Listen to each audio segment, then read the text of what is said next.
अस्सलाम वालेकुम नाज़रीन, एक नई वीडियो में खुशामदीद। आज की वीडियो में आपके साथ शेयर करने वाली हूँ हैबर कबाब की बहुत ही मज़ेदार सी रेसिपी। ये चपली कबाब और नॉर्मली जो अफ़गानी कबाब वगैरह हम बनाते हैं, ये उनसे टोटली डिफरेंट आपको रेसिपी लगेगी। और मज़े की बात है कि इस तरीके से अगर आप कबाब बनाते हैं तो आपके कबाब जो टूट जाते हैं और सख्त हो जाते हैं, ये तमाम मसाइल जो हैं वो इस कबाब की रेसिपी में आपके साथ नहीं होंगे। और झटपट बन जाने वाली बहुत ही मज़ेदार सी रेसिपी है। तो कैसे बनाएंगे इसको, आइए जानते हैं। इसके लिए मैंने लिया है तकरीबन आधा किलो के करीब बीफ। आधा किलो बीफ का इस्तेमाल करूंगी और मैंने बारीक कीमा करवा लिया था। और अगर बारीक आप कीमा नहीं करवा रहे तो अगर आपके पास चॉपर मौजूद है तो वो बेहतरीन है। तो चॉपर में अच्छे से आप इसको पीस लें। उसके बाद इसके अंदर सबसे पहले 2 उबले अंडे जाते हैं। सबसे पहले इसके अंदर 2 उबले अंडे जाएंगे। उबले अंडे ऐड करने के बाद इसके अंदर एक कच्चा अंडा भी ऐड किया जाता है। अंडे का इस्तेमाल हम बाइंडिंग के लिए इसके अंदर करते हैं, ताकि ये जो है अच्छे से बाइंड हो जाए और ये टूटे ना। एक अंडे का इस्तेमाल मैं कर रही हूँ। एक अंडा ऐड करने के बाद मजीद हम इसके अंदर कुछ मसाले ऐड करेंगे। मसालों में सबसे पहले मैंने इसके अंदर सब्ज मिर्चें ऐड की थी। 3 अदद दरमियाने साइज की मैंने सब्ज मिर्चें ली थी और सब्ज मिर्चें इसके अंदर ऐड कर लेंगे। सब्ज मिर्चें ऐड करने के बाद हम इसके अंदर कुछ ड्राई स्पाइस ऐड करेंगे, जिसमें है काली मिर्चें। काली मिर्चों का पाउडर आपने बिल्कुल भी ऐड नहीं करना। काली मिर्चें मोटी कुटी हुई काली मिर्चें जो है वो उनका आपने इस्तेमाल करना है। नमक ऐड कर रही हूँ।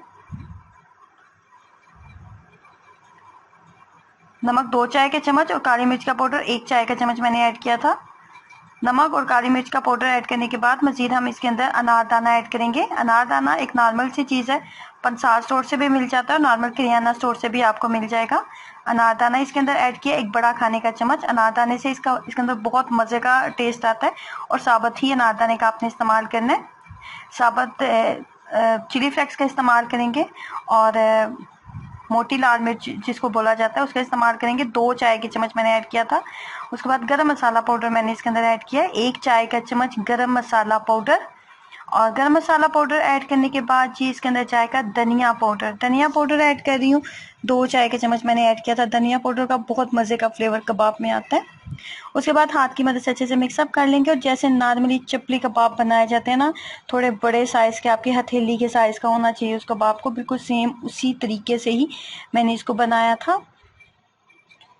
अच्छे से हाथ की मदद से इसको प्रेस कर लेंगे ताकि इसके तमाम जगह से ये बिल्कुल एक जैसा हो, कहीं से मोटा और कहीं से पतला बिल्कुल नहीं होना चाहिए और बहुत ज़्यादा मोटा भी हमने इसको नहीं रखना।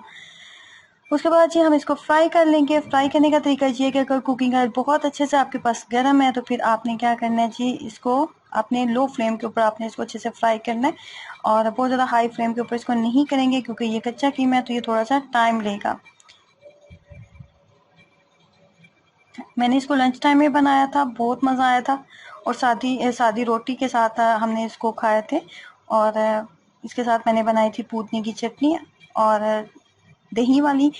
बहुत टेस्टी बने थे, बहुत नरम बने थे। ट्राई करें और अपना एक्सपीरियंस शेयर कीजिएगा। अल्लाह हाफिज़।